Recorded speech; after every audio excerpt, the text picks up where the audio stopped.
Hello friends, a very good morning. Welcome to 6th August Daily Hindu News Analysis. Friends ఈ వీడియోలో మనము August 6th Hindu news పేపర్లో publish అయినటువంటి important ఆర్టికల్స్ని తీసుకుని మనం ఈ వీడియోలో అనాలిసిస్ అయితే కనుక క్యారీ అవుట్ చేస్తాము ఫ్రెండ్స్. ఒకవేళ మీకు ఈ క్లాస్కి సంబంధించినటువంటి పీడిఎఫ్ కనుక కావాలి అని అనుకుంటే మన యొక్క యాప్ నేమ్ వచ్చేసి ఎల్టీఎక్స్ క్లాసెస్ అండి. ఈ యొక్క ఎల్టీఎక్స్ క్లాసెస్ మీరు ప్లే స్టోర్ నుంచి ఇన్స్టాల్ అయితే చేసుకోవచ్చు. చేసిన తర్వాత మీకు ఫ్రీ పీడిఎఫ్స్ అనేటువంటి ఒక కోర్స్ ఉంటుంది. ఆ కోర్స్ నుంచి మీరు ఏంటి అని అంటే కనుక ఈ యొక్క క్లాస్కి సంబంధించినటువంటి PDF 6th August daily Hindu news analysis notes అని మీకు అప్లోడ్ చేస్తాం. అందులోంచి మీరు డౌన్లోడ్ అయితే చేసుకోవచ్చు and you can use it for your reference purpose. Okay friends, then let us continue for the today's discussion. Before that LTX classes నుంచి one more small announcement అండి. Independence Day offer కింద మనము flat 20% of అయితే మనం provide చేస్తున్నాము అన్ని courses మీద. Across the app on all the courses మనం ఏంటి అంటే కనుక ప్రొవైడ్ చేస్తున్నాము. అయితే ఈ యొక్క ఆఫర్ వచ్చేసి మీకు ఓన్లీ 15th ఆగస్ట్ వరకు మాత్రమే వ్యాలిడ్ అండి. ఇక్కడ స్క్రీన్ మీద కనిపించినటువంటి నెంబర్కి కాల్ చేసినట్లయితే కనుక మీరు ఈ యొక్క ఎర్లీ బర్డ్ ఆఫర్ని, ఇండిపెండెన్స్ డే ఆఫర్ని మీరు తీసుకుని మీరు మీకు నచ్చినటువంటి కోర్సులో మీరు జాయిన్ అయ్యి మీ యొక్క ప్రిపరేషన్ని ఎన్రిచ్ అయితే చేసుకోవచ్చు. ఓకే ఫ్రెండ్స్, మనం నెక్స్ట్ లెటర్స్ కంటిన్యూ అండి. మనము Delhi edition of the Hindu newspaper నుంచి మనము ఆర్టికల్స్ని తీసుకుంటున్నాము. Please follow the Delhi edition so that you can be in sync with this particular video. Let us start with the today's agenda. అసలు ముందు ఏం ఆర్టికల్స్ చూడాలి అనేటువంటిది చూద్దాము. చూసిన తర్వాత then we will move forward అండి. ద ఫస్ట్ వన్ చూడండి. Justify the inclusion of 77 castes in OBC list. Supreme Court to Bengal government. ఇది మనము జిఎస్ పేపర్ 2 పాలిటీ అండర్లో మనం స్టడీ చేయాలండి. GS paper 2 polity. Then next one, decision on Kasturirangan report after the consulting with the cabinet. So ఇది కూడా మనకి GS paper 2 government policies and as well as interventions అనేటువంటి topic అండర్లో చదవచ్చు. లేకపోతే GS paper 3 environment conservation అనేటువంటి topic అండర్లో కూడా మనం దీన్ని చదవచ్చు.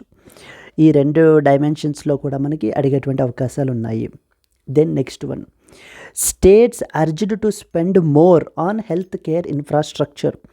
So this comes under GS paper 2 హెల్త్కి సంబంధించి మనం మాట్లాడాలి. Then next one, NPA's non-performing assets on Mudra loans have come down in 2023-24, says Nirmala Sitharaman. GS paper 3 micro, small and as well as medium enterprises గురించి మనము discuss చేసేటప్పుడు ఈ యొక్క article మనం డిస్కస్ చేయాలి. Hasina quits, flees Bangladesh, lands in India as protests surge. ఇది మనకి GS paper 2 international relations అండర్లో మనం దీన్ని స్టడీ చేయాలండి. Bangladesh iron lady falls from the grace. ఇది కూడా మనకి జిఎస్ పేపర్ 2 ఇంటర్నేషనల్ రిలేషన్స్. ఈ రెండు ఆర్టికల్స్ సేమ్ అండి. Then United Nation seeks urgent de-escalation in West Asia. Iran reserves the right to strike back. ఇది కూడా మనకి జిఎస్ పేపర్ 2 ఇంటర్నేషనల్ రిలేషన్స్ అండర్లోనే ఈ ఆర్టికల్ కూడా మనం స్టడీ చేయాలి. Why was a customs duty hike imposed for the lab chemicals అని చెప్పేసి మనకు ఒక ఆర్టికల్ అయితే పబ్లిష్ అయింది. ఇది వచ్చేసి మనకి GS paper 2 government policies and as well as interventions or research and development purpose government policies and as well as interventions అనేటువంటి ఆర్టికల్ అండర్లో మనం దీన్ని స్టడీ చేసుకుంటాం. Yes friends, these are the important articles that we have to cover in this particular video. Okay, so now let us start with the detailed explanation and but before going that, so there was a small announcement from the LTX classes. Friends, ఎవరైతే beginners ఇప్పుడే civil services చేద్దాము అని చెప్పేసి if you are fixed and if you are really a serious aspirant but you don't know the direction, so like how to approach civil services, then definitely this course is meant for you అండి. So general studies prelims cum mains మనం ఏంటి అని అంటే కనుక live plus recorded classes at the comfort of your home you can have your preparation అండి. మనకైతే కనుక ఈ యొక్క general studies prelims cum mains live plus recorded classes అయితే మనకి రన్ అవుతున్నాయి. దీనికి మనం ఛార్జ్ చేసేటువంటి ఫీ వచ్చేసి 30,000 రూపీస్ ఫ్రెండ్స్. ఒకేసారి 30,000 కూడా పే చేయలేమో అనుకున్నటువంటి వాళ్ళు 5,000 పర్ మంత్గా కూడా పే చేసుకోవచ్చు. అండ్ ఈ యొక్క కోర్స్ మీకు ఏంటి అని అంటే లైఫ్ టైం వ్యాలిడిటీ తోటి అయితే కనుక వస్తుందండి. లైఫ్ టైం వ్యాలిడిటీ తోటి మీరు ఏంటి అని అంటే కనుక ఈ కోర్స్ మీరు ఇచ్చేయచ్చు. అలాగే ఫీ వచ్చేసి మీకు 15th ఆగస్ట్ వరకు మాత్రమే. The last date for this particular fee వచ్చేసి మనకి 15th ఆగస్ట్ వరకు మాత్రమే. ఇక్కడ స్క్రీన్ మీద కనిపించేటువంటి నెంబర్కి మీరు కాల్ చేసినట్లయితే కనుక మన యొక్క టీం వచ్చేసి మీకు ఏ విధమైన డౌట్స్ ఉన్నా కూడా మీకు అయితే కనుక హెల్ప్ చేస్తారండి. And at the same time మనకి ఏంటి అని అంటే apart from the GS paper, apart from online batches, offline batches కూడా మనకు ఉన్నాయండి. లైక్ @వైజాగ్. ఓకే, ఇక్కడ స్క్రీన్ మీద కనిపించేటువంటి నెంబర్కి మీరు కాల్ చేసినట్లయితే ఈ యొక్క ఆఫ్లైన్ రిలేటెడ్ కూడా మీరు ఏంటి అని అంటే కనుక రిలేటెడ్ క్వైరీస్ అన్నీ కూడా మీరు అడగచ్చు. ఆఫ్లైన్ బ్యాచెస్లో జాయిన్ అవుదాం అనుకుంటున్న వాళ్ళు ఆఫ్లైన్లో కూడా జాయిన్ అవ్వచ్చండి. And at the same time GS papers ఒకటి సరిపోవు కదా, మనకి ఆప్షనల్ పేపర్స్ కూడా మనకి important, right from the mains perspective. మన దగ్గర అన్ని పాపులర్ ఆప్షనల్స్ ఉన్నాయి. Like political science and international relations, public administration, socio, anthro, Telugu literature అన్ని ఆప్షనల్స్ ఉన్నాయి. ఆప్షనల్స్ కూడా మనకి లైవ్ ప్లస్ రికార్డెడ్ క్లాసెస్. దీనికి మనం ఛార్జ్ చేసేటువంటి fee 25,000 rupees. So in case మీరు ఒకవేళ 25,000 ఒకేసారి పే చేయలేము అనుకున్నటువంటి వాళ్ళు 5,000 పర్ మంత్గా కూడా మీరు పే చేసుకోవచ్చు. ఈ కోర్స్ కూడా మీకు ఇందాకట్లాగే లైఫ్ టైం వ్యాలిడిటీ తోటే వస్తుంది. ఈ యొక్క ఫీ ఓన్లీ 15th ఆగస్ట్ వరకు మాత్రమే వ్యాలిడ్. ఇక్కడ కనిపించేటువంటి నెంబర్కి కాల్ చేస్తే కనుక మీ యొక్క ఆప్షనల్ రిలేటెడ్ డౌట్స్ అన్నీ కూడా మీరైతే అడగచ్చు. అడిగి మీకు మోస్ట్ సూటబుల్ ఆప్షనల్లో మీరు జాయిన్ అయ్యి మీ ప్రిపరేషన్ని ఎన్రిచ్ కూడా చేసుకోవచ్చు అండి. Yes, so that's it about the announcements. Now let's start with the detailed explanation అండి. So the first and foremost news item చూడండి. You justify the inclusion of 77 castes in the OBC list. Supreme Court to the Bengal government. So ఇప్పుడు మనకి కాంటెక్స్ట్లో ఇక్కడ characters ఎవరెవరు ఉన్నారు. So now it is the Supreme Court which is asking the West Bengal government వాళ్ళని సుప్రీంకోర్టు అడుగుతోందట. ఏమని అడుగుతోంది? You have added. ఏమడుగుతోంది అనడానికంటే ముందు మనకి ఏంటి అని అంటే it is the government's duty to provide the reservations so that ఈ యొక్క మార్జినలైజ్డ్ కమ్యూనిటీస్, హిస్టారికల్ ఇంజస్టిస్కి గురైనటువంటి వాళ్ళని మళ్ళీ మనము మెయిన్ స్ట్రీమ్ ఆఫ్ ద సొసైటీలోకి తీసుకుని వచ్చి ఒక లెవెల్ ప్లేయింగ్ ఫీల్డ్ని క్రియేట్ చేయాలి అని అంటే సో ద గవర్నమెంట్ తీసుకునేటువంటి స్టెప్స్ పాజిటివ్ డిస్క్రిమినేషన్ అంటారు. పాజిటివ్ డిస్క్రిమినేషన్, లేకపోతే it is also known as affirmative action policies అంటారు. అఫిర్మేటివ్ యాక్షన్ పాలసీస్ అంటారు. అంటే గవర్నమెంట్ ఈ రకంగా పీపుల్కి, ఎవరైతే బ్యాక్వర్డ్ పీపుల్ ఉంటారో వాళ్ళకి మనకి ఏంటంటే రిజర్వేషన్స్ని మనం ప్రొవైడ్ చేసి వాళ్ళని కూడా మిగతా వాళ్ళతో పాటు అట్ పార్ లెవెల్ ప్లేయింగ్ ఫీల్డ్ వచ్చేలాగా మనం చేయడం జరుగుతోంది. ఇప్పుడు కాంటెక్స్ట్లో ఏంటి అని అంటే West Bengal government, not only West Bengal government, ఏ స్టేట్ అయినా కూడా ఈ యొక్క OBCs, socially and as well as educationally backward classes ఎవరైతే ఉంటారో ఓబీసీస్, అదర్ బ్యాక్వర్డ్ క్లాసెస్ అంటాం కదా, apart from the scheduled castes and as well as scheduled tribes, scheduled castes and scheduled tribes, ఎస్సీస్ and as well as STs కాకుండా ఇంకా మిగిలిపోయినటువంటి OBCs, other backward classes ఎవరైతే ఉంటారో వాళ్ళకి కూడా గవర్నమెంట్స్ మనకి ఏంటి అంటే రిజర్వేషన్ అనేటువంటిది ప్రొవైడ్ చేస్తారు. సో ఇక్కడ దానికి సంబంధించి మీరు చూసినట్లయితే కనుక so supreme Court is now asking the West Bengal government regarding the 77 కాస్ట్స్ని ఓబీసీ లిస్ట్లో మనకి so West Bengal government add చేసిందట. దే ఆర్ బ్యాక్వర్డ్ అని, వాళ్ళకి రిజర్వేషన్ ప్రొవైడ్ చేయాలి అని చెప్పి. అయితే హైకోర్టు ఏం చేసిందంటే వీళ్ళ యొక్క డెసిషన్ని స్ట్రైక్ ఆఫ్ చేసేసారు. వీళ్ళ యొక్క డెసిషన్ ఏదైతే ఉందో సో దాన్ని ఏం చేశారు అని అంటే సో స్ట్రైక్ ఆఫ్ చేయడం అయితే జరిగిందండి ఈ యొక్క 77 కాస్ట్స్ని. సో నవ్ ఇప్పుడు Supreme Court is saying that okay, forget about high court judgment, now we will give you an opportunity, take this as an opportunity and tell us how these 77 castes are backward. మాకు ఒకటే చెప్పండి, ఏమొద్దు మాకు మీరు చెప్పాల్సింది ఏంటంటే 77 కాస్ట్స్ని వీళ్ళు బ్యాక్వర్డ్ పీపుల్, వీళ్ళకి రిజర్వేషన్ ప్రొవైడ్ చేయాలి అని చెప్పి మీ యొక్క స్టేట్ ఓబీసీ లిస్ట్లో మీరు వీళ్ళని యాడ్ చేశారు. Okay fine, I do accept. But now show us that really they are backward. Show us that data. So మాకు డేటా చూపించండి, డేటా చూపించి మీరు జస్టిఫై చేయండి. ఓకేనా, మీరు జస్టిఫై చేయండి so that these people are really backward, so they are historical injustice జరిగింది వాళ్ళకి అనేటువంటివి మీరు ఇన్ఎడిక్వేట్ రిప్రజెంటేషన్ ఉంది వీళ్ళది అని చెప్పి మీరు మాకు చెప్పినట్లయితే no convinces. If you really convinces, definitely మేము హైకోర్టు ఇచ్చినటువంటి జడ్జ్మెంట్ని మేము క్వాష్ చేసేసి మీరు చెప్పినటువంటిది ఈ 77 కాస్ట్స్ని వీళ్ళలో ఇంక్లూడ్ చేయడాన్ని, ఆ జడ్జ్మెంట్ని మేము అప్హోల్డ్ చేస్తాము ఆ యాక్టివిటీని. సో నిజంగానే true, it is with genuine ఇంటెన్షనే చేశారు అని చెప్పి మేము ఏంటంటే హైకోర్టు జడ్జ్మెంట్ని మేము క్వాష్ చేస్తాము అని చెప్పి సుప్రీంకోర్టు చెప్తున్నారండి. This is what is the context is all about. I hope you have understood right.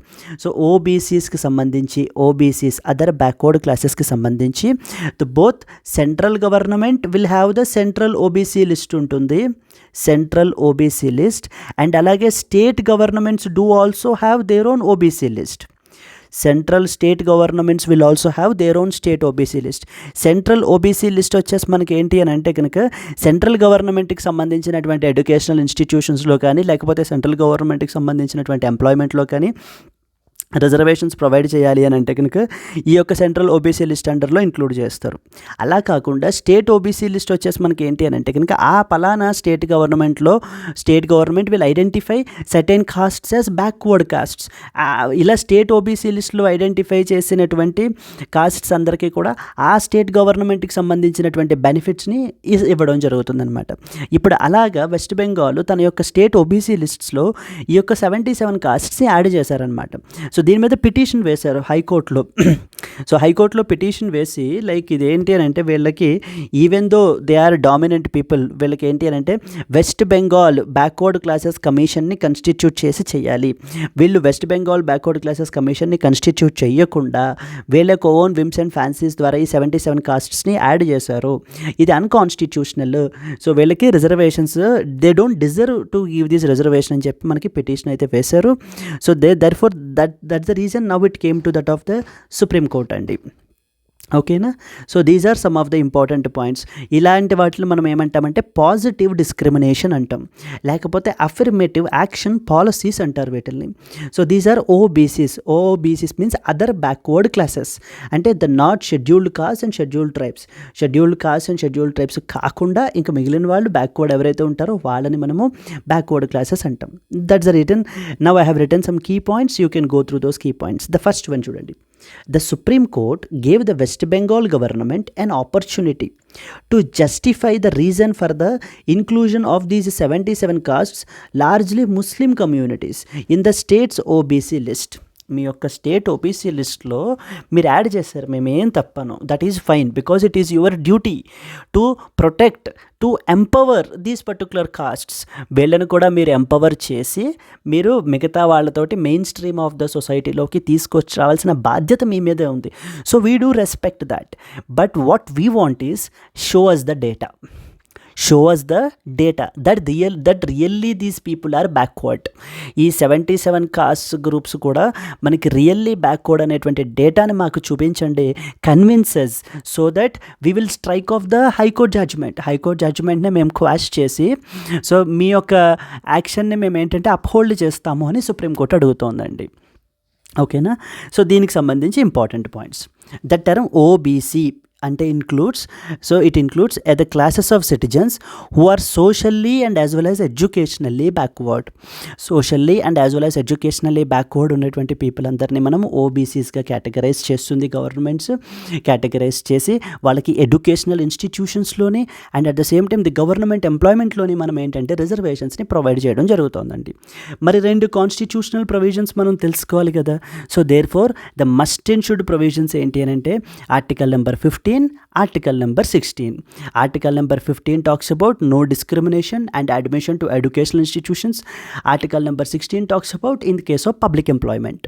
Chudandi, under Article number 15 of Clause 4 of the Constitution, the state has the power to make special provisions for the advancement of the socially and educationally backward classes.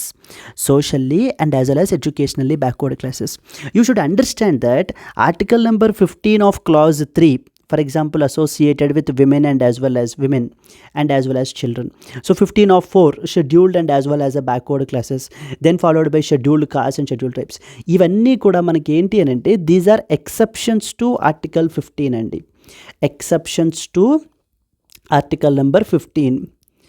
Article number 15కి ఇవన్నీ exceptions అనమాట. అంటే అర్థం ఏంటి? Article number 15 ఏం చెప్తుంది? The state shall not discriminate any person, okay, any not person అండి, any citizen only on the grounds of religion, race, caste అని చెప్పి మనకి సర్టెన్ గ్రౌండ్స్ ఉన్నాయి. బట్ కానీ మనకి ఆర్టికల్ 15 ఆఫ్ క్లాజ్ 4 మనం ఏం చేస్తున్నాము? We are providing special provisions for other backward classes. మరి అక్కడ ఆర్టికల్ నెంబర్ ఈక్వాలిటీని వైలేట్ చేస్తున్నట్టే కదా ఐడియల్గా. సో అలా కాకుండా ఇవేంటి అని అంటే ఎక్సెప్షన్స్ అనమాట. So under article number 15 of clause 4 of the constitution, the state has the power to make special provisions for the advancement of socially and educationally backward classes. So okay, and these special provisions for the advancement include, for example, reservations in educational institutions, scholarships ఇవ్వడము, financial assistance provide చేయడము, ఇవన్నీ కూడా ఏంటి అని అంటే so the government చేసేటువంటి special ప్రొవిజన్స్లోకి వస్తాయన్నమాట. That is what is article number 15 of clause 4. అలాగనే 16 of 4 చూడండి. So the 16 of 4 is empowered to enact the laws for the reservation of appointment or posts in the favor of OBCs. So other backward classes reservation in the favor of appointments, public employment విషయంలో 16 of 4 మాట్లాడుతుంది. ఇప్పుడు మీకు అర్థం అవ్వాల్సిన విషయం ఏంటి? Backward classes విషయానికి వచ్చేసరికి సెంట్రల్ ఓబీసీ లిస్ట్ ఉంటుంది, స్టేట్ ఓబీసీ లిస్ట్ ఉంటుంది. Central OBC list completely for to give the benefits of central government, like with respect to the central government జాబ్స్లో మనకి రిజర్వేషన్స్ ప్రొవైడ్ చేయడము, వాటికి సంబంధించి సెంట్రల్ ఓబీసీ లిస్ట్ ఇస్తారు. సో అది మనకి national commission for backward classes అని చెప్పేసి ఉంటుంది. ఆ యొక్క బాడీ ఏంటంటే సో వీళ్ళ యొక్క మనకి కేసెస్ని ఇది చేసి whether really that particular caste are really backward అని చెప్పి మనకి ఏంటి అని అంటే they will come on to conclusion and ministry of social justice and as well as ఎంపవర్మెంట్కి ఫర్దర్గా ఇస్తారు. అలా కాకుండా మనకి ఏంటి అని అంటే స్టేట్ లెవెల్లో ఏ స్టేట్కి ఆ స్టేట్ ఏంటి అని అంటే కనుక ఈ యొక్క socially and as well as educationally backward క్లాసెస్ని డ్రా అయితే చేసుకోవచ్చు అండ్ వాళ్ళకి ఆ స్టేట్ గవర్నమెంట్ బెనిఫిట్స్ని ప్రొవైడ్ చేయొచ్చు అండి. సో ఓకే, ఇక్కడ వెస్ట్ బెంగాల్ కూడా అదే చేసిందనమాట. ఈ యొక్క 77 కాస్ట్స్ని వాళ్ళ యొక్క స్టేట్ ఓబీసీ లిస్ట్లో యాడ్ చేసుకున్నారు. ఇప్పుడు దాని మీద పిటిషన్ వేశారు కోర్టులో. Okay, yes. So and one more important point ఏంటంటే so 105th constitutional amendment act, so which actually gave the reaffirmed that the state's right to maintain their OBC list, okay, saving or state OBC 671 communities from losing their particular benefits. So 105th constitutional amendment ఏం చేసింది అని అంటే ఇంతకుముందు ఈ యొక్క state governments యొక్క పవర్ని తీసేసినటువంటి అమెండ్మెంట్ని మళ్ళీ వీళ్ళు రీఅఫర్మ్ చేస్తూ states right to maintain their own OBC lists about 671 state OBC communities ఉన్నారండి. సో మనకి ఈ యొక్క కాన్స్టిట్యూషనల్ అమెండ్మెంట్ తీసుకొచ్చిందనమాట. So it brought the constitution to reaffirm the states right to maintain their OBC lists. So okay, saving about 671 state OBC communities from losing the benefits. So అంటే earlier constitutional amendment మనకి ఏంటంటే NCBC తోటి తీసుకొచ్చిన constitutional amendment ఏం చేసింది అని అంటే states don't have the power to have their own state OBC lists అని చెప్పారు. సో దెన్ ఇమీడియట్గా స్టేట్స్ అందరూ కూడా ప్రొటెస్ట్ చేయడం వల్ల మళ్ళీ 105th కాన్స్టిట్యూషనల్ అమెండ్మెంట్ తీసుకొచ్చి so states also do have the power and they can have their own backward other backward classes యొక్క లిస్ట్ని మెయింటైన్ చేసుకోవచ్చు. సో చేసుకుని వాళ్ళ యొక్క స్టేట్ గవర్నమెంట్ రిలేటెడ్ బెనిఫిట్స్ని ప్రొవైడ్ చేయొచ్చు అని చెప్పేసి మనకి చెప్పడం అయితే జరిగిందండి. క్లియర్? సో దీనికి సంబంధించి మనకి ఆర్టికల్ 15 of 4 తెలియాలి, 16 of 4 తెలియాలి. సో అండ్ ఇంకొకటి ఏంటంటే ఇక్కడ మీరు జుడిషియల్ రివ్యూ అనేటువంటి కాన్సెప్ట్ ఇదంతా కూడా మనకి you should understand that state governments అనేటువంటివి వాళ్ళ యొక్క విమ్స్ అండ్ ఫ్యాన్సీస్కి అంటే వాళ్ళ ఇష్టానుసారం వాళ్ళు ఓట్ బ్యాంక్ పాలిటిక్స్ గురించి ఎవరికి అలా రిజర్వేషన్స్ ప్రొవైడ్ చేయలేరు. ఇన్ కేస్ ఒకవేళ చేసినా కూడా ఆ మొమెంట్లో immediately that can be challenged before the courts. So then courts will review it whether is it really constitutionally valid or not. In this case exactly the similar case west Bengal government వాళ్ళు ఈ రకంగా 77 కాస్ట్స్ని OBC లిస్ట్లో include చేసి వాళ్ళకి benefits provide చేస్తున్నారు. ఇప్పుడు supreme court ఏమడుగుతుంది, సరే యాడ్ చేశారు, సరే అంత బాగానే ఉంది, మీరు ఇవ్వండి తప్పలేదు, నేనేం కాదన్ను, కానీ నాకు ప్రూవ్ చేయండి, నాకు డేటా చూపించండి, వీళ్ళు నిజంగా బ్యాక్వర్డే అని చెప్పి మాకు డేటా చూపించి మమ్మల్ని కన్విన్స్ చేయండి.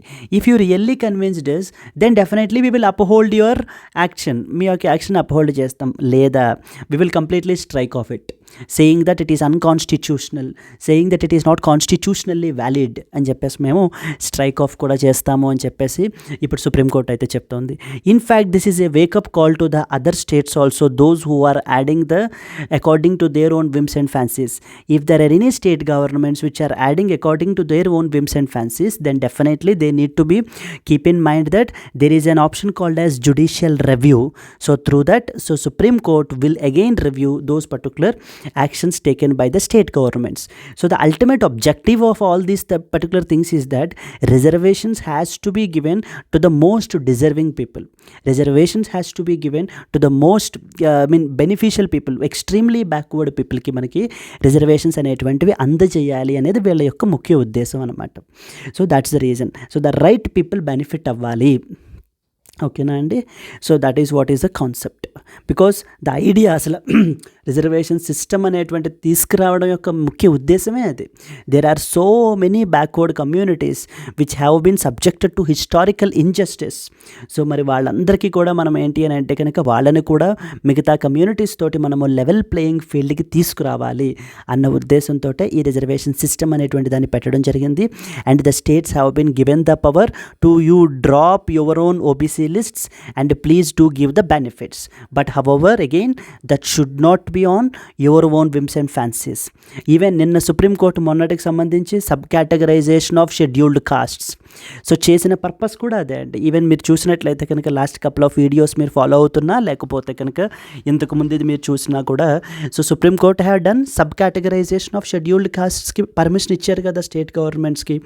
మీరు సబ్ కేటగరైజ్ చేయండి షెడ్యూల్డ్ కాస్ట్స్లో కూడా, లైక్ ఎస్సీ, ఏఎస్సీ, బిఎస్సీసీ లాగా. సో దట్ ఏంటి అని అంటే మోర్ ఎక్స్ట్రీమ్లీ బ్యాక్వర్డ్ వాళ్ళల్లో వాళ్ళకి బెనిఫిట్స్ ఇవ్వడానికి చేయడానికి. సో దట్ ఏంటి అని అంటే what is ultimate intention there also? The ultimate intention is that so more backward people should get the more reservation, so that over a period of time there should not be any reservation at all. There is no need for reservation at all, so that because everybody will be on same level playing field. అలా వచ్చేంత వరకు కూడా మనం ఏంటంటే ఈ యొక్క reservation సిస్టమ్స్ని మనం continue అయితే చేస్తూ ఉంటాము. ఆ యొక్క మార్జినలైజ్డ్ కమ్యూనిటీస్ని మనం ఏంటి అంటే మెయిన్ స్ట్రీమ్ ఆఫ్ ద సొసైటీకి మనం తీసుకుని రావడానికి మనం ప్రయత్నాలు చేస్తూనే ఉంటామండి. Clear? So this is article you need to talk about. ఇప్పుడు చూడండి షెడ్యూల్డ్ కాస్ట్స్కి సంబంధించి సబ్ కేటగరైజేషన్ గురించి మొన్న న్యూస్లో ఉంది. ఇప్పుడు స్టేట్ గవర్నమెంట్ యొక్క యాక్షన్ని ఛాలెంజ్ చేస్తూ సుప్రీంకోర్టు మీరు మాకు జస్టిఫై చేయండి అని చెప్పేసి అడుగుతున్నారు. సో రియల్ జెన్యూన్నెస్ మీరు చూపించండి, మాకు డేటా చూపించండి అని అడుగుతున్నారు. ఇవన్నీ ఎగ్జామ్ పాయింట్ ఆఫ్ వ్యూలో మనకి చాలా ఇంపార్టెంట్ అవుతాయి friends. Either they might ask you on OBCs మీద రిలేటెడ్ ఒక క్వశ్చన్ అడగచ్చు, లేదా సబ్ కేటగరైజేషన్ ఆఫ్ ఎస్సీస్ మీద క్వశ్చన్ అడగచ్చు. In both prelims and as well as మెయిన్స్లో you can expect the questions on this particular article. ఇది మీరు జిఎస్ పేపర్ 2 పాలిటీ అండర్లో మీరు ఏంటి అని అంటే కనుక ఇంకా దీని గురించి మన క్లాసెస్లో ఇంకా స్పెసిఫిక్గా చదువుతారండి. If you really loved our classes, try to join our classes, then definitely that will enrich your preparation. That's what we can tell. Now మరి సెంట్రల్ లెవెల్లో కూడా నేను చెప్పాను కదా సెంట్రల్ ఓబీసీ లిస్ట్ ఉంటుంది. అది సెంట్రల్ గవర్నమెంట్ సంబంధించినటువంటి బెనిఫిట్స్ని ప్రొవైడ్ చేయడానికి చేసినటువంటి అది ఓబీసీ లిస్ట్ అని.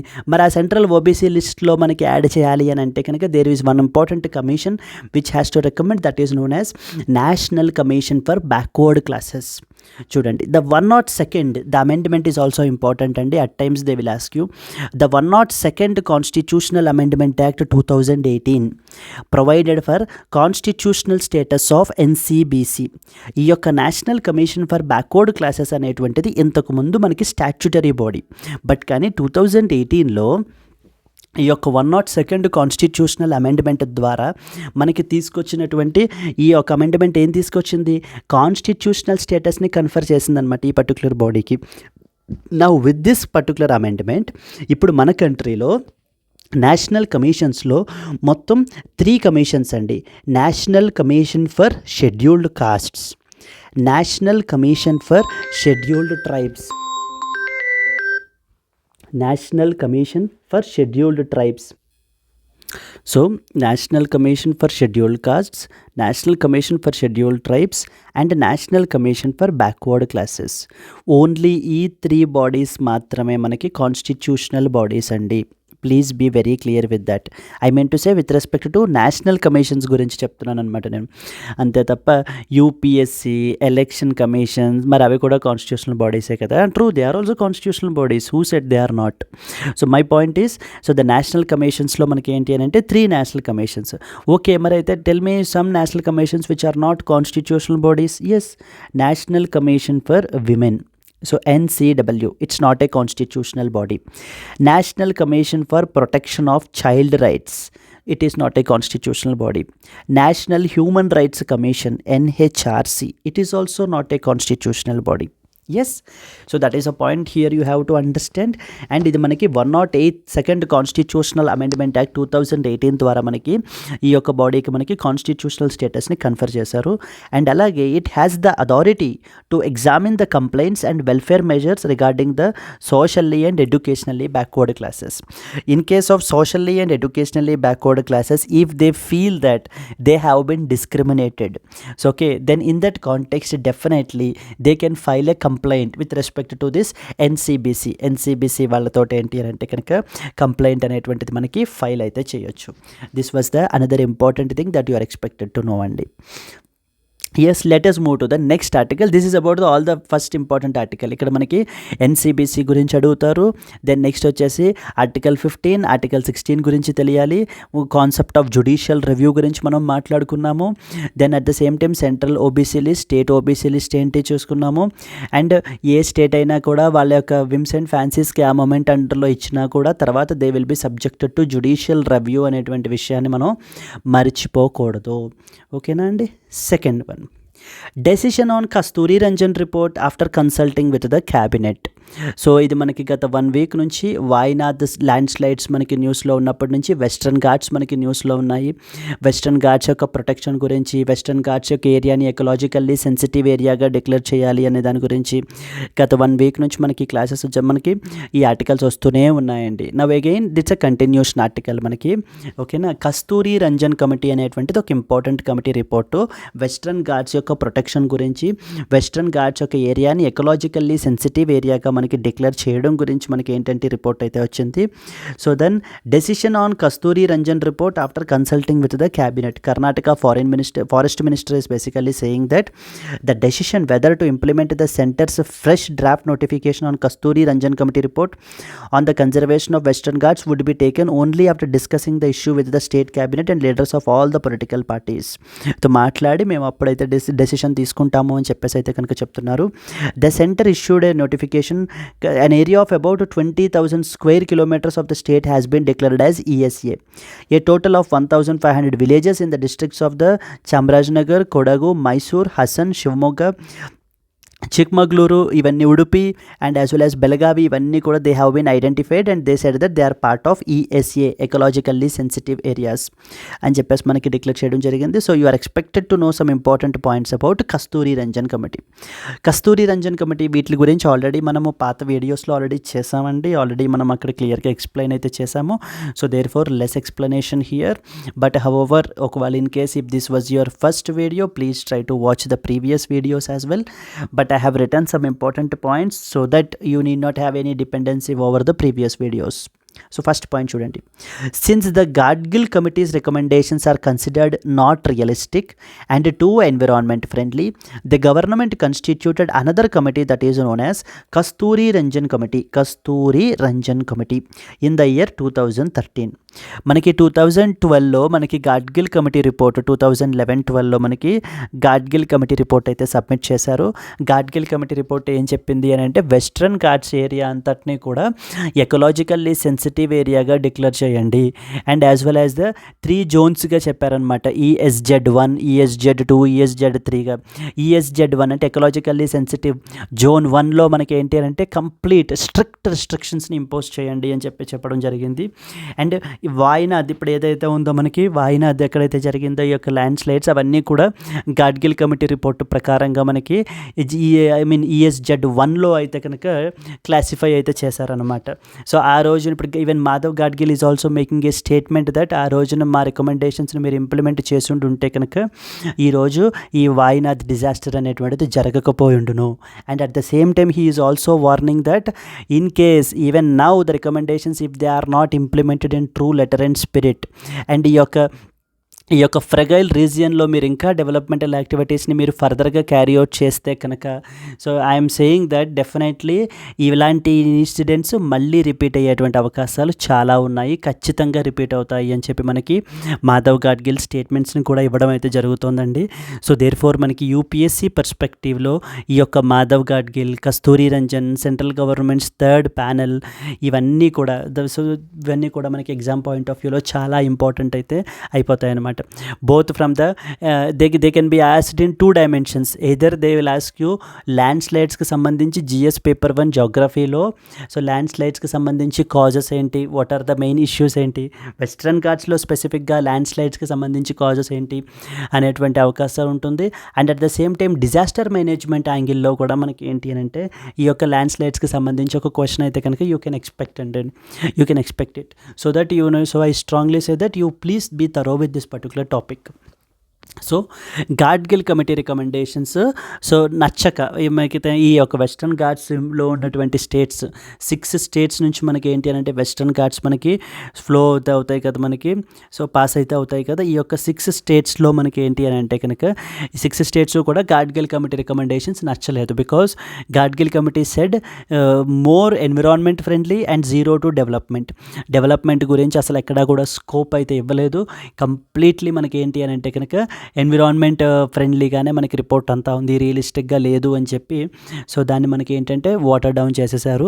అండ్ అకార్డింగ్లీ 2013లో మనకి కస్తూరి రంజన్ కమిటీని కాన్స్టిట్యూట్ చేశారండి. సో అదే పాయింట్ ఫస్ట్గా మనం రాసాం.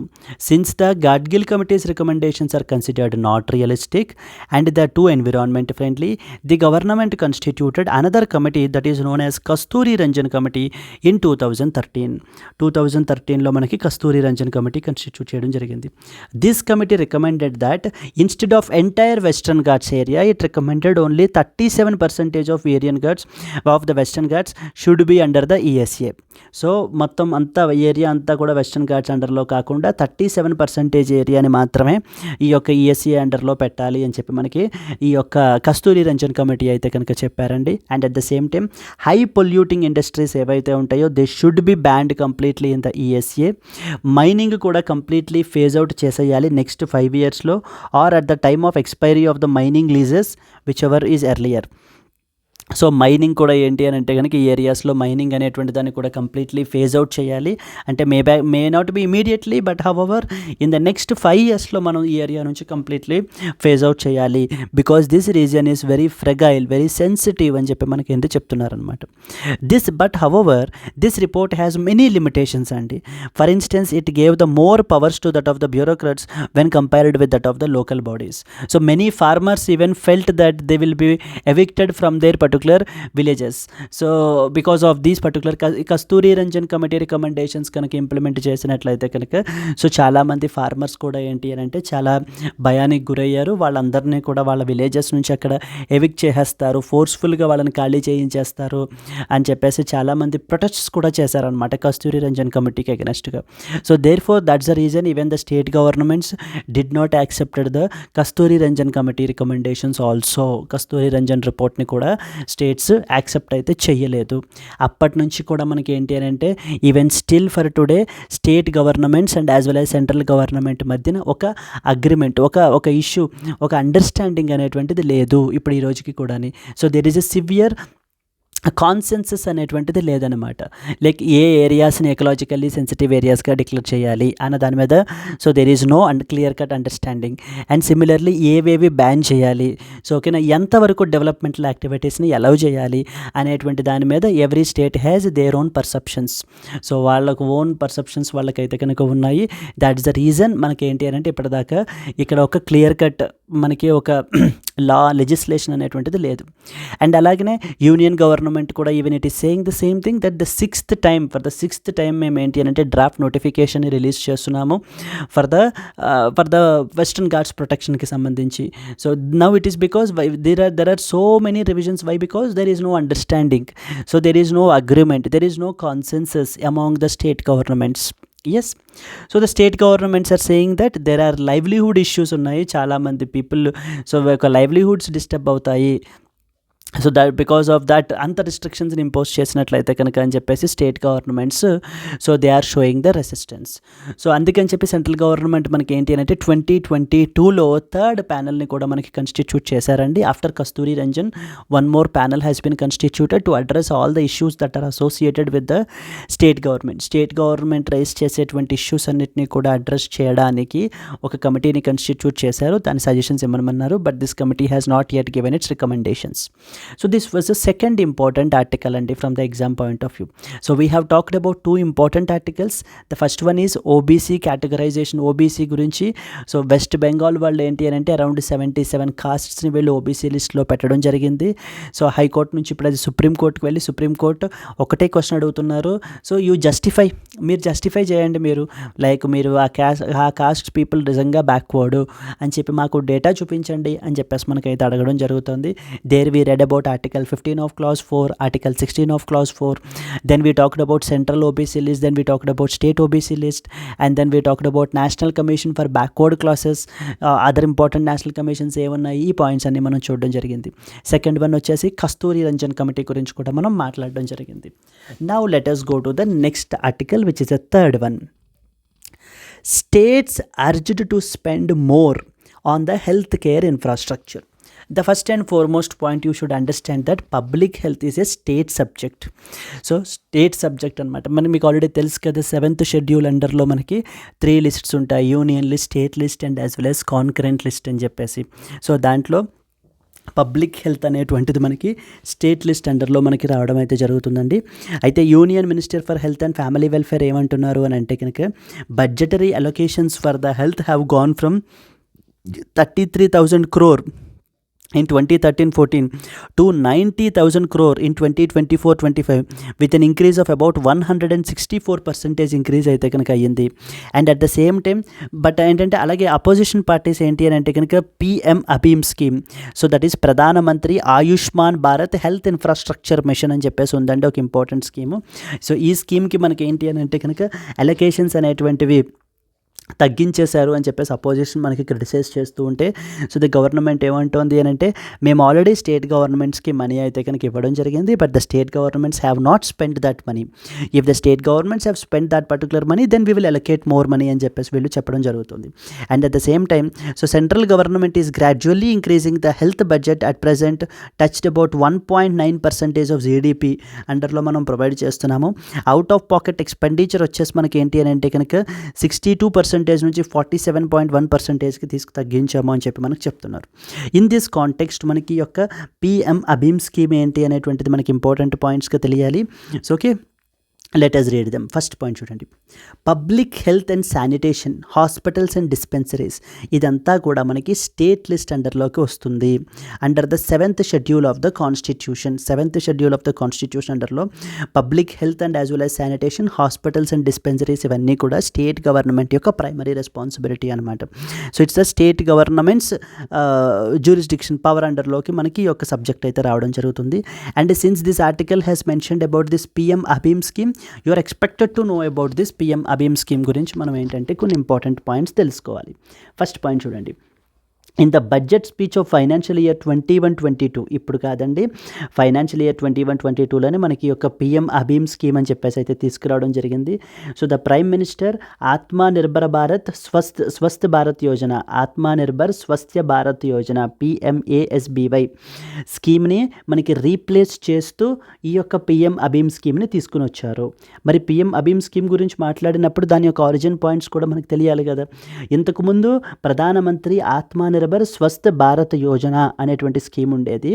దాన్ని ఇప్పుడు రీప్లేస్ చేసి ప్రధానమంత్రి భారత్ హెల్త్ ఇన్ఫ్రాస్ట్రక్చర్ మిషన్, Pradhan Mantri Ayushman Bharat health infrastructure mission అనేటువంటి స్కీమ్ని తీసుకొచ్చారు. సో మీకు ఎప్పుడైనా మీకు write a short note on the PM అభీమ్ స్కీమ్ అని చెప్పి రాసినప్పుడు మీరు ఈ యొక్క ఆరిజిన్ పాయింట్ని కూడా మెన్షన్ చేస్తే that will be a value added point అవుతుంది మీకు. So then it was announced in the year 2021లో మనకి అనౌన్స్ చేశారు on 1st February with an outlay of about 64,000 crores over 6 years till financial year 25-26. Financial year 25-26 వరకు కూడా 2021 నుంచి 2026 వరకు మనకి ఏంటి అని అంటే కనుక ఈ యొక్క స్కీమ్ అలొకేషన్ అయితే చేశారు for a 6-year period. 64,000 crores, 64,180 crores. So the government ఏంటి అంటే సెంట్రల్ గవర్నమెంట్ అనౌన్స్ అయితే చేశారండి ఈ స్కీము. ఈ స్కీమ్ యొక్క మీరు ఫీచర్ చూసినట్లయితే it is the largest pan India scheme for strengthening the healthcare infrastructure across the country, which focuses on primary, secondary and as well as tertiary care services. So the both primary services, secondary services and as well as tertiary services యొక్క ఇన్ఫ్రాస్ట్రక్చర్ని, health care ఇన్ఫ్రాస్ట్రక్చర్ని promote చేయడమే ఈ యొక్క scheme యొక్క main objective అనమాట. ఈ స్కీమ్లో the major aim of the scheme is to establish A health system which is responding effectively to the future pandemics and as well as disasters. So ఈ యొక్క scheme యొక్క మెయిన్ ఆబ్జెక్టివ్ ఏంటి అని అంటే our health system should be in such a way, or that we have to establish a health system which should effectively respond to the future pandemics. So in case COVID-19 లాంటి pandemics మళ్ళీ వచ్చినా కూడా మన యొక్క health system దాన్ని తట్టుకోగలిగేటువంటి ఆ క్యాపబిలిటీని మనము అలాంటి రెసిలియంట్ హెల్త్ సిస్టమ్ని మనం బిల్డ్ చేయాలి అనేటువంటిది ఈ యొక్క స్కీమ్ యొక్క మెయిన్ ఆబ్జెక్టివ్ అండి. అండ్ ఇందులో both centrally sponsored components and central sector components రెండు కూడా మీకు ఈ స్కీమ్ అండర్లో ఉంటాయి. You can further study on this scheme, that is PM అభీమ్ స్కీమ్ అంటారు. Pradhan Mantri Ayushman Bharat health infrastructure mission అనమాట. That is what is this scheme. ఈ స్కీమ్ మనకి వే బ్యాక్ 2021లో అయితే అనౌన్స్ చేశారు. 64,000 crore for our period of 6 years ఏంటంటే గవర్నమెంట్ అలొకేట్ అయితే చేశారనమాట. ఎస్ అండి, this is what is the another important article that you are expected to know. Let us move to the next article. Yes, NPAs on the Mudra loans have come down in 2023-24 says Nirmala Sitharaman. NPA అంటే అర్థం ఏంటి అని అంటే non performing asset అని అర్థం అండి. Non performing assets. So okay, non performing asset అని అర్థం. So you should understand that what is an asset. Asset is basically, మీరు ఒక బ్యాంక్ తీసుకున్నారనుకోండి, ఇప్పుడు ఒక కమర్షియల్ బ్యాంకే మీరు చూసారు. సో ఈ యొక్క బ్యాంక్కి ఒక డిపాజిట్ వేశారు. ఫర్ ఎగ్జాంపుల్ ఒక 10 lakhs డిపాజిట్ ఎవరైనా వేశారనుకోండి ఈ యొక్క బ్యాంకులో, అండ్ అలాగే ఈ యొక్క బ్యాంక్ ఒక 5 lakh లోన్ ఇచ్చింది అనుకోండి, 5 lakh లోన్ ఇచ్చింది. So this deposit is actually A liability on the bank because it has to return back, but this loan is an asset to the bank. You should understand that this loan of 5 lakh is an asset to the bank, because on this 5 lakh loan, so the loan, the bank will get the interest earn చేయొచ్చు అనమాట మనకి ఆ యొక్క దాని మీద. అందుకని that asset is performing, that is what is. So దాని మీద ఇంట్రెస్ట్ అయితే కనుక వస్తుంది కాబట్టి that is considered as an asset. మరి నాన్ పర్ఫార్మింగ్ అసెట్ అంటే ఈ అసెట్ అనేటువంటిది ఏదైతే లోన్ ఉందో 5 lakh, that is not performing. That is not performing అంటే అర్థం ఏంటి? ఎవరికైతే 5 lakh లోన్ ఇస్తారో వాళ్ళు ఆ 5 lakh ప్రిన్సిపల్ అమౌంట్ పే చేయట్లేదు, లేకపోతే ఇంట్రెస్ట్ పే చేయట్లేదు అనుకోండి, then in that context for a certain period of time, let's say 90 days. So then in that context మనకి ఏంటి అని అంటే కనుక బ్యాంక్స్ ఆ పర్టికులర్ అసెట్ని నాన్ పర్ఫార్మింగ్ అసెట్గా డిక్లేర్ చేస్తారు. I hope you have understood. So you should clearly understand first of all what is an asset to the bank and what is a liability to the bank. ఇప్పుడు మనం ఏదైనా ఒక fixed deposit వేసామనుకోండి, like for example in this case 10 lakhs, ఇలా వేసినప్పుడు అది బ్యాంక్కి liability అవుతుందన్నమాట. బికాజ్ ఎందుకంటే ఇప్పుడు ఆ 10 lakh ఇంట్రెస్ట్ పే చేయాలి, అండ్ అలాగే ఆ యొక్క మనకి ఆ ఫిక్స్డ్ డిపాజిట్ టైం మెచ్యూర్ అయిపోయినప్పుడు ఈ యొక్క మనీ కూడా రిటర్న్ చేయాలి. That's a liability on the bank. But on the other side if you see a loan, so 5 lakh అనేటువంటిది మీకు ఏంటి అని అంటే కనుక లోన్ ఇచ్చిందనుకోండి bank, now the bank will get the interest on it, so it will get the profit on it, so therefore that is considered as an asset to the bank అనమాట. And అలాగే in case ఒకవేళ asset perform చేయట్లేదు అంటే ఆ ఇచ్చినటువంటి వాళ్ళు లోను తిరిగి pay చేయట్లేదు, ఇంట్రెస్ట్ పే చేయట్లేదు, లేదా ప్రిన్సిపల్ పే చేయట్లేదు for a certain period of time, then అప్పుడు బ్యాంక్స్ మనకి దాన్ని ఆ అసెట్ని నాన్ పర్ఫార్మింగ్గా క్లాసిఫై చేస్తాయి, ఎన్పిఏ. ఓకే, ఇప్పుడు ఈ ఆర్టికల్లోకి వచ్చేసి మనకి ఏంటంటే ముద్రా లోన్స్ అని చెప్పేసి ఉన్నాయండి. ముద్రా లోన్స్ అంటే మైక్రో ఎంటర్ప్రైజెస్ వాళ్ళకి వీళ్ళకి కూడా నాన్ కార్పొరేట్ స్మాల్ బిజినెసెస్కి ఇచ్చేటువంటి లోన్స్ ఈ ముద్రా లోన్స్. ఆ యొక్క ముద్రా లోన్స్కి సంబంధించి నిర్మలా సీతారామన్ ఏమంటున్నారంటే the non-performing assets on Mudra loans have come down in 2023-24. 2023-24లో మనకి యొక్క ముద్రా లోన్స్ ఏవైతే మనం ఇచ్చామో సో అవి యొక్క నాన్ పర్ఫార్మింగ్ అసెట్స్ వాటికి సంబంధించి తగ్గుతున్నాయి. అంటే అర్థం ఏంటి, ఎవరెవరైతే ముద్రా లోన్స్ తీసుకుంటున్నారో వాళ్ళు they are paying it on time. Okay, they are paying it on time అనమాట, తిరిగి పే చేసేస్తున్నారు సక్సెస్ఫుల్గా అని చెప్పటం ఈ యొక్క ఉద్దేశం. చూడండి ఫస్ట్ పాయింట్ చూడండి, the non performing assets associated with the mudra loans that are given out by public sector banks have come down in the current financial year. In the 2023-24, the NPAs on mudra loans had declined to about 3.4%. 3.4%కి అయితే కనుక మనకి so తగ్గాయి అని చెప్పేసి చెప్తున్నారు. A significant improvement from 4.77% in 2021, 4.89% in 2019-20. So when compared with the previous years, that is 2019-20, 2021-21తో compare చేసుకుంటే కనుక ఈ యొక్క non performing assets on Mudra loans మనకి తగ్గాయి అని చెప్పేసి మనకి నిర్మలా సీతారామన్ అయితే కనుక కమెంట్ అయితే చేస్తున్నారండి. మరి ఇన్ దిస్ కాంటెక్స్ట్ యూపీఎస్సీ పర్స్పెక్టివ్లో you are expected to know what is this Mudra loans is all about. So అందుకని మనకి ముద్రా లోన్స్ గురించి మనకి ఒక ఇంపార్టెంట్ స్కీమ్ ఉంది, that is known as Pradhan Mantri Mudra Yojana అని చెప్పి గవర్నమెంట్ పెట్టారనమాట. It is launched by the government, central government in 2015 for providing the loans up to 10 lakh వరకు మనకి లోన్ అయితే కనుక ప్రొవైడ్ చేస్తారు. ఇక్కడ నేను బ్రాకెట్లో ఇంకొక అడిషనల్ అప్డేటెడ్ పాయింట్ రాశానండి. ఏంటి అని అంటే కనుక it is enhanced to 20 lakh for those who availed and successfully repaid the loans previously taken under Tarun category. ఆ పాయింట్ వదిలేయండి, అది మనం లాస్ట్లో మాట్లాడతాము. To the non corporate, non farm, small and micro enterprises వాళ్ళకి కోలాటరల్ ఫ్రీ అంటే loans అనేటువంటివి మనకి ప్రొవైడ్ చేస్తారనమాట ఈ యొక్క ముద్రా లోన్స్ అండర్లో మనకి. సో అప్ టు 10 lakh వరకు మనకి లోన్స్ అయితే కనుక ఈ యొక్క ముద్రా బ్యాంక్స్ అనేటువంటివి ప్రొవైడ్ చేస్తాయి. దానికి సంబంధించి మనకి ఏంటి అంటే PM Mudra Yojana. So that ఏంటి అంటే స్మాల్ ఎంటర్ప్రైజెస్ వాళ్ళకి వాళ్ళ యొక్క వర్కింగ్ క్యాపిటల్ నీడ్స్ ఫుల్ఫిల్ అవ్వడానికి సో ఇది గవర్నమెంట్ తీసుకున్నటువంటి ఒక అంబిషియస్ ప్రోగ్రామ్ ఇది. ముద్ర అంటే అర్థం ఏంటంటే micro units development and refinance agency limited అనేటువంటిది ఒక is a financial institution that is set up by the government. Mudra Yojana, Mudra అంటే అర్థం ఏంటంటే micro units, M for micro, U for units, D for development and refinance agency limited. It is a financial institution that is set up by the government.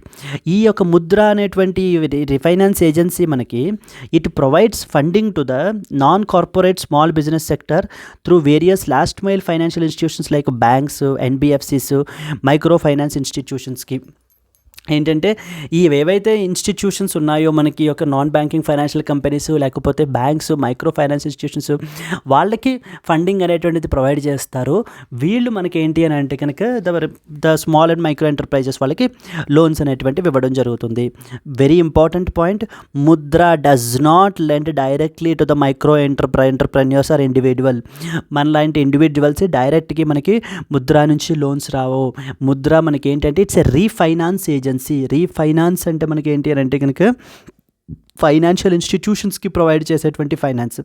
So provide చేసేటువంటి finance అనమాట. So ఇప్పుడు financial institutions అంటే ఎవరున్నారు? Banks, non banking financial companies, micro finance institutions. వీళ్ళకి మనకి ఏంటి అని అంటే ఫండింగ్ అనేటువంటిది ప్రొవైడ్ చేస్తుంది, వాళ్ళు మనకి లోన్స్ అనేటువంటివి ప్రొవైడ్ చేస్తారండి. So Mudra does not directly lend to the micro enterprises. And ఈ యొక్క ముద్ర లోన్స్ 3 కేటగిరీస్లో మనకి ప్రొవైడ్ చేస్తున్నారండి వీళ్ళు, లైక్ శిశు, Kishore and as well as Tarun. శిశు, కిషోర్ అండ్ తరుణ్ అని చెప్పి 3 ప్రొడక్ట్స్ ఉన్నాయన్నమాట ముద్ర అండర్లో మనకి. Like depending upon the growth and వాళ్ళ యొక్క ఫండింగ్ రిక్వైర్మెంట్స్ బట్టి, వాళ్ళ యొక్క ఫండింగ్ నీడ్స్ని బట్టి మనకి ఆ కేటగిరీలో వాళ్ళకి లోన్ అనేటువంటిది ఇస్తారు. అయితే శిశు కేటగిరీ, లేదా కిషోర్ కేటగిరీ, లేకపోతే తరుణ్ కేటగిరీ. సో చూడండి, ఇన్ కేస్ ఒకవేళ శిశు లోన్స్ కావాలనుకుంటే మీకు, so the loans up to 50,000 rupees వరకు, 50,000 రూపీస్ వరకు మీ యొక్క లోన్ రిక్వైర్మెంట్ అయితే కనుక, సో దాన్ని శిశు కేటగిరీలో మనకి చేయడం అయితే జరుగుతుంది. ఇన్ కేస్ మీకు 50,000 కంటే అబవ్ 5 lakhs కంటే తక్కువ, up to 5 lakhs Kishore category అండర్లో లోన్ ప్రొవైడ్ చేస్తారనమాట. కిషోర్ కేటగిరీ అండర్లో మనకి లోన్ అనేటువంటిది ప్రొవైడ్ చేస్తారు. That is what is Kishore, covering the loans above 50,000 rupees and up to 5 lakh rupees వరకు కూడా. Then at the same time the last category which is Tarun, which is above 5 lakh and up to 10 lakh వరకు కూడా. చూడండి, Tarun category covering the loans above 5 lakhs and as well as up to 10 lakh వరకు కూడా మనకి ఏంటి అనేటువంటి తరుణ్ అనేటువంటి కేటగిరీలో మనకి లోన్స్ అనేటువంటివి ప్రొవైడ్ చేస్తారు. 50,000 వరకు అయితే శిశు, సో 50,000 నుంచి 5 lakh అయితే కిషోర్, సో దెన్ నెక్స్ట్ వచ్చేసి 5 lakh నుంచి 10 lakh వరకు అయితే తరుణ్. ఇప్పుడు ఇక్కడ చూడండి, అంటే ఇక్కడ మ్యాక్సిమం ఎంతవరకు ప్రొవైడ్ చేస్తారు లోన్స్? 10 lakh వరకు లోన్స్ ప్రొవైడ్ చేస్తారు if they belong to Tarun category అండర్లోకి వస్తే కనుక. ఇప్పుడు మనకి మొన్న బడ్జెట్లో ఏం చేశారు అని అంటే, ఈ యొక్క 10 lakh లిమిట్ని Nirmal Sitharaman union finance minister now they have increased it to 20 lakh. ఎవరైతే ఈ తరుణ్ కేటగిరీలో లోన్ ఆల్రెడీ తీసుకుని సక్సెస్ఫుల్గా రీపే చేసేస్తారో వాళ్ళకి మళ్ళీ లోన్ ఇవ్వడం ఇప్పుడు 10 lakh లిమిట్ కాదు, వాళ్ళకి 20 lakhs వరకు కూడా ఇప్పుడు మనం ప్రొవైడ్ చేస్తాము అని చెప్తున్నారనమాట. ఇప్పుడు పాయింట్ చదవండి, అదే పాయింట్ అక్కడికి వెళ్ళి ఒకసారి. Where is the point, just a minute. Yes, so it's a scheme that for providing the loans up to 10 lakhs, బ్రాకెట్లో ఏం రాసాం, enhanced to 20 lakh rupees for those who availed and successfully repaid the loans previously taken under Tarun category.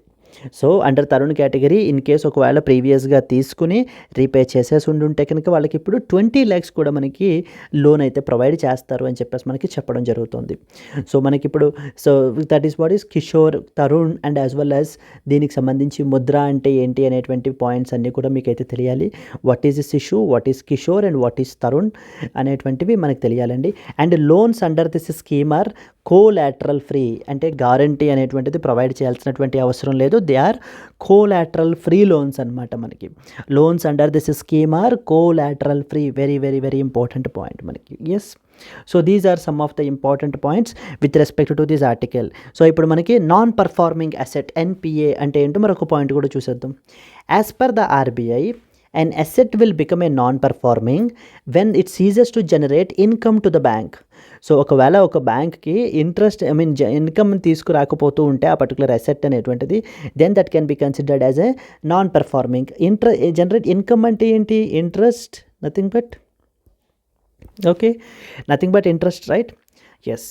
NPA, non-performing asset, is usually a loan or an advance for which the principal or interest payment remained overdue, అంటే not paid, for a certain period of time. So for a certain period of time, అంటే ఒకవేళ in case it is agriculture related to 2 cropping seasons అంటారు, లేకపోతే in case remaining కేసులో 90 days అంటారు.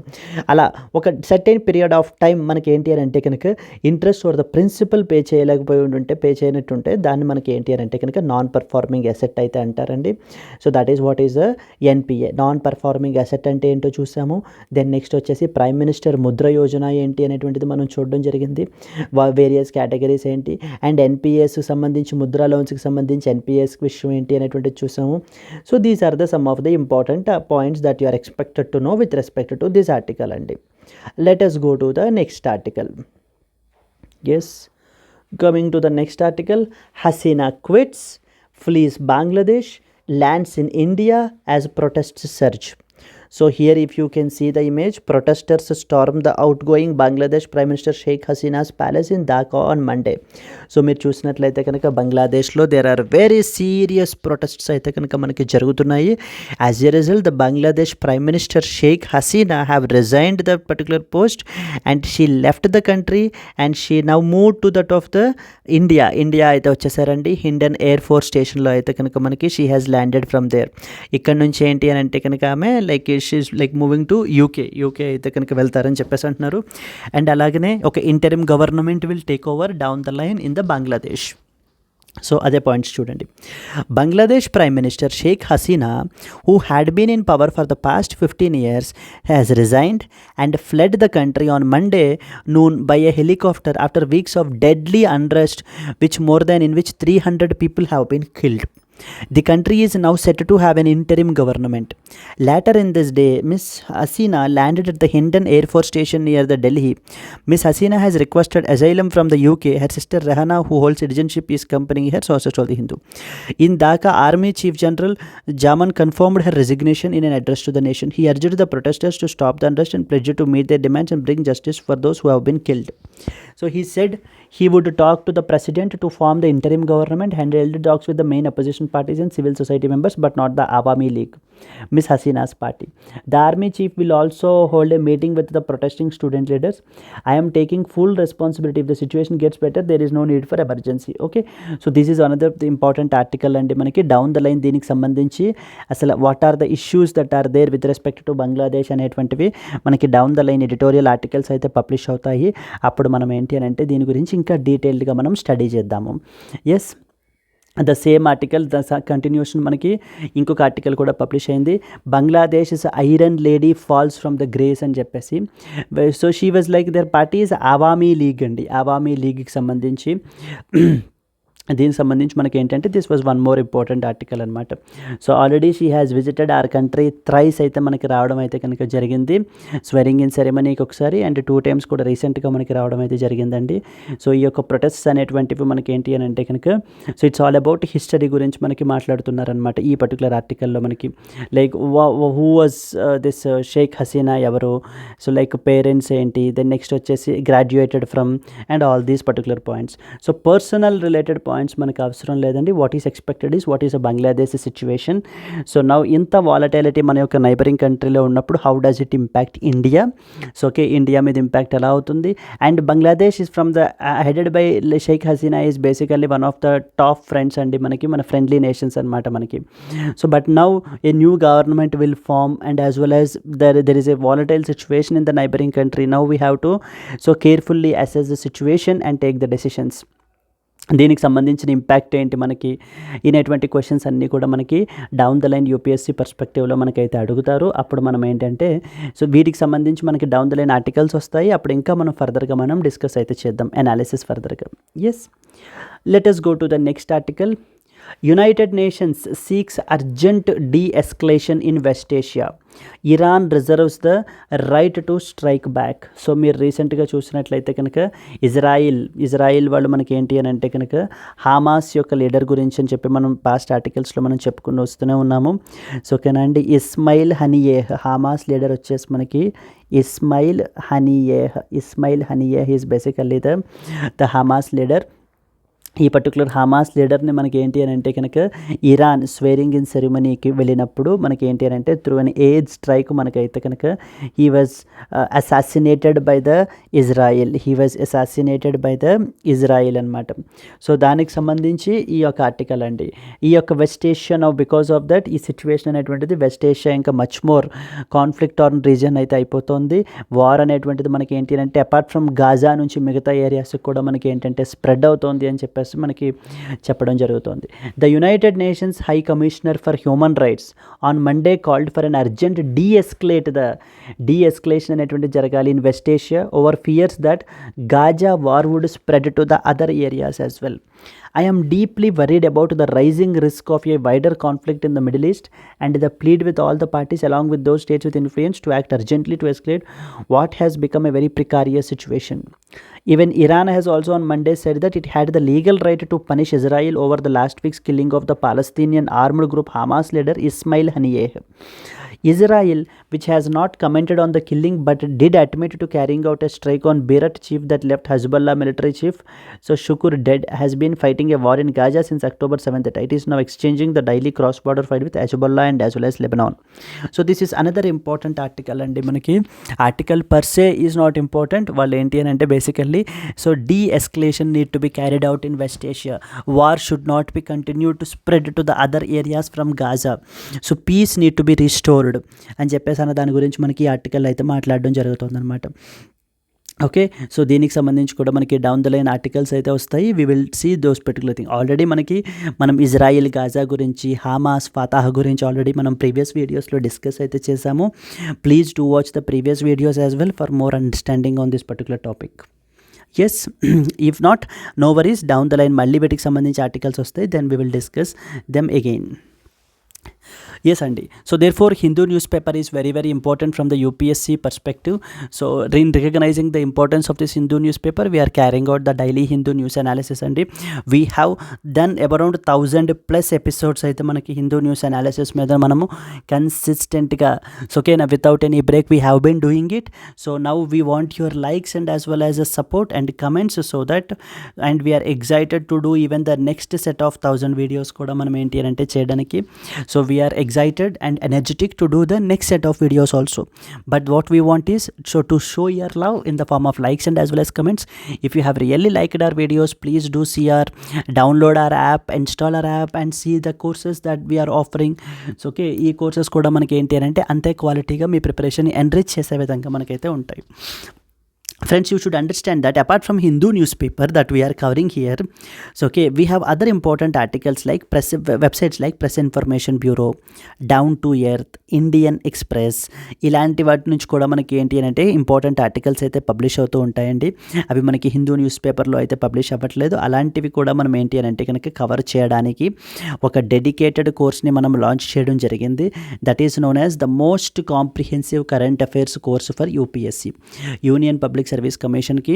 So the most comprehensive current affairs course పరంగా మనం అయితే launch చేయడం జరిగింది. ఇక్కడ మీకు డైలీ లైవ్ క్లాసెస్ అయితే కనుక ఉంటాయి. I will be the one who will take up the classes and at the same time daily, weekly and as well as the monthly పీడిఎఫ్స్ని మనం ప్రొవైడ్ చేయడం జరుగుతుంది. అండ్ ఇక్కడలాగే మనకి క్లాస్ నోట్స్ కూడా ఉంటుందండి. మనకి we will have the class notes as well, so that you can revise. So okay, and at the same time weekly and monthly క్విజెస్ని కూడా మనం ఆర్గనైజ్ చేస్తాము. Yearly compilation and revision before the prelims కూడా మీకు ఇవ్వబడడం జరుగుతుంది. So okay, the most comprehensive వేలో మనం ఇక్కడ press information bureau, down to earth, Indian express articles అన్నీ కూడా మనం అయితే డిస్కస్ చేయడం జరుగుతుంది. And at the same time దీనికి మనం ఛార్జ్ చేసే ఫీ 10,000 రూపీస్ ఫ్రెండ్స్. బట్ 50% డిస్కౌంట్గా మనం దీన్ని 5,000 రూపీస్కి మనం దీన్ని ఆఫర్ అయితే చేస్తున్నాము. ఇది మీకు లైఫ్ టైం వ్యాలిడిటీ తోటి వస్తుంది. అంటే ఈ 5,000 రూపీస్ పర్ మంత్ లేదా పర్ 3 months కాదండి. It was for the lifetime validity. You are paying once and you will enjoying the benefits forever till you remain in the UPSC world. ఇక్కడ screen మీద కనిపించేటువంటి నెంబర్కి మీరు call చేసినట్లయితే కనుక, if you are really a serious aspirant, if you really feel that this course will be benefited for you, so then definitely you can look into joining it by contacting this number. In case మీకు ఒకవేళ ఏ విధమైన doubts ఉన్నా కూడా మీరు ఏంటి అంటే ఈ నెంబర్కి కాల్ చేసినట్లయితే మన యొక్క టీం మీకు ఏ కోర్స్ సూటబుల్ అనేటువంటిది చూసి they will suggest you the right possible course for you. And అలాగనే if you are an absolute beginner, so everybody suggest the same thing, that is so first go through the NCERTs because they are the main building blocks.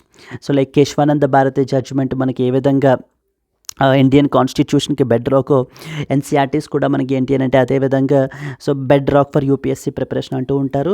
So but majority of the people do have an problem in covering this particular approach, ఏ విధంగా cover చేయాలి అనేటువంటిది. అలాంటి వాళ్ళ గురించి మనం ఏంటి అంటే క్లాసెస్ 6th to 12th మనం ఏంటి అంటే ఎన్సీఆర్టీ ఫౌండేషన్ కోర్స్ అయితే ఉంది మనకి. ఇక్కడ కూడా మనం ఛార్జ్ చేసేటువంటిది 10,000 rupees friends. But as a డిస్కౌంట్గా మనం దీన్ని 5,000 రూపీస్కే దీన్ని మనము ప్రొవైడ్ అయితే చేస్తున్నాం అనమాట.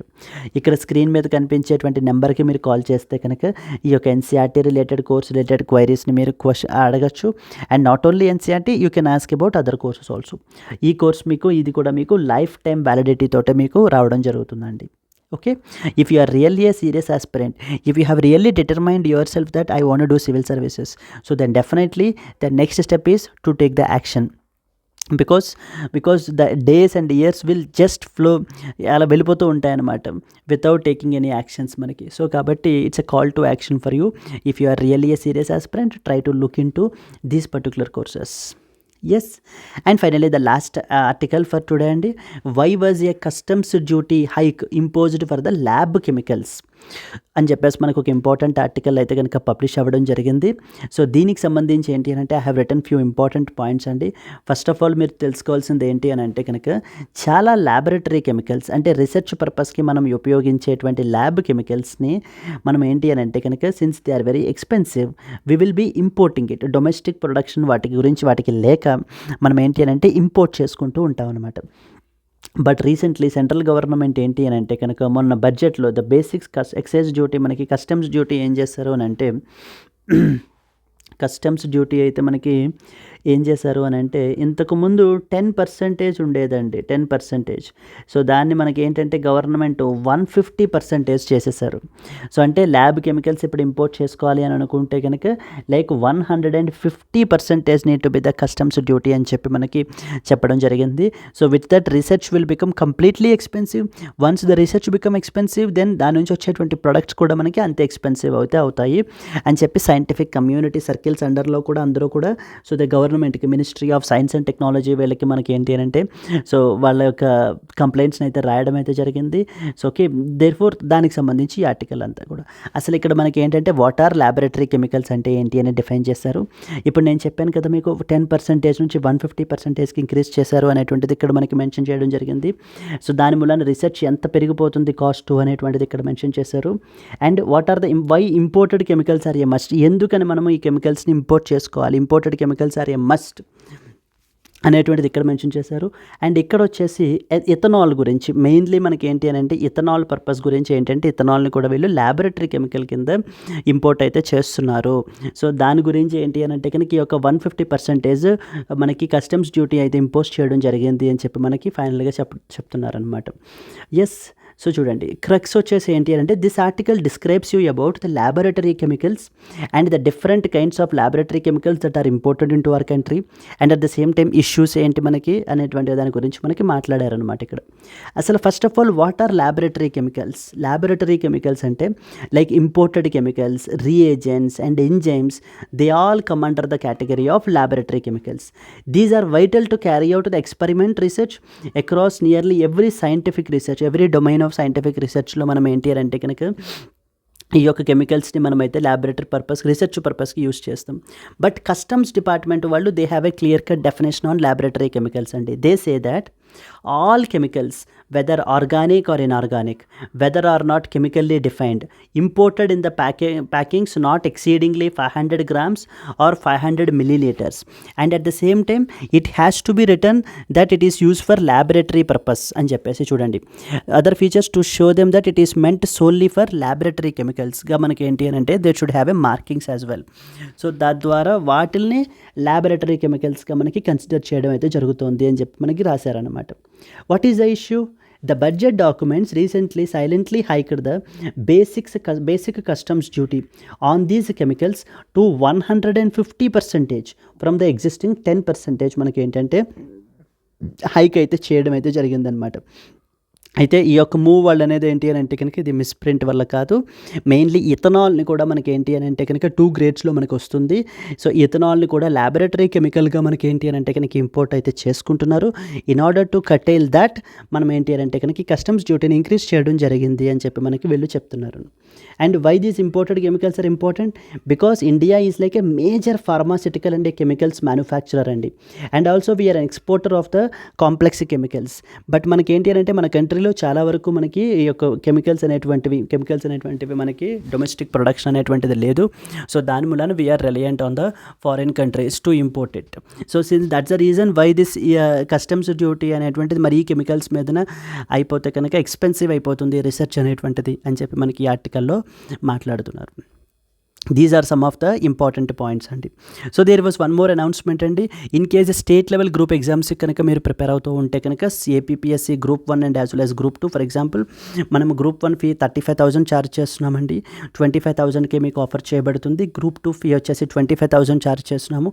18,000కే మీకు ఆఫర్ అయితే చేయబడుతుంది. ఒకేసారి పే చేయలేము అనుకున్నటువంటి వాళ్ళు ఈఎంఐ 5,000 పర్ మంత్గా కూడా పే చేసుకోవచ్చు. సో ఇది మీకు లైఫ్ టైం వ్యాలిడిటీ తోటి అయితే వస్తుంది. ఇక్కడ కనిపించేటువంటి నెంబర్కి మీరు కాల్ చేసినట్లయితే చేసినట్లయితే కనుక మీ డౌట్స్ అన్నీ కూడా క్లియర్ చేస్తారు మన యొక్క expert team. At the same time TGPSC Telangana public service commission group 1 and 2కి ప్రిపేర్ అయ్యే వాళ్ళకి కూడా మన దగ్గర డెడికేటెడ్ కోర్సెస్ ఉన్నాయి. గ్రూప్ 1 మనం అగైన్ 35,000 ఛార్జ్ చేస్తామండి. 25,000కి మీకు ఇది లభిస్తుంది. గ్రూప్ 2 వచ్చేసి మనము 25,000 ఈజ్ యాక్చువల్ ప్రైస్, 18,000కి మీకు ఇది లభిస్తుంది అనమాట ఆఫ్టర్ డిస్కౌంట్. ఇది మేడం మీరు ఏంటి అని అంటే ఒకేసారి పే చేయలేకపోతే ఈఎంఐలో కూడా మీరు పే చేసుకోవచ్చు 5,000 per month. ఇక్కడ స్క్రీన్ మీద కనిపించేటువంటి నెంబర్కి కాల్ చేసినట్లయితే కనుక మీకు ఏ విధమైన డౌట్స్ ఉన్నా మీరు అడిగి క్లియర్ చేసుకుని మీకు రైట్ పాసిబుల్ కోర్స్లో మీరు జాయిన్ అవ్వచ్చు. ఇది కూడా మీకు ఇందాకట్లాగే లైఫ్ టైం వ్యాలిడిటీ తోటే వస్తుంది. Till you remain in that particular world మీకు ఏంటి అని అంటే ఆ కోర్స్ అనేటువంటిది మీరు బెనిఫిట్స్ తీసుకుంటూనే ఉండొచ్చు. Yes friends, that's it. These are the important articles for today and now it's the time for today's question. Consider the following bodies. 1. National Commission for Scheduled Castes. 2. National Commission for Scheduled Tribes. 3. National Commission for Backward Classes. How many of the above bodies are constitutional bodies? Only one body is constitutional, only two bodies are constitutional, all the three are constitutional, none of the above are constitutional. This was a basic simple question and manaki. If you know the answer, please comment your answer, and at the same time if you have liked the video, please like it and share it to your friends, and at the same time so show us your love in the form of comments. Yes Andy, thank you so much. Okay, that's it for today. Thank you so much Andy. Let's meet again tomorrow with the new news analysis. Until then, happy learning, all the best, take care, bye bye Andy.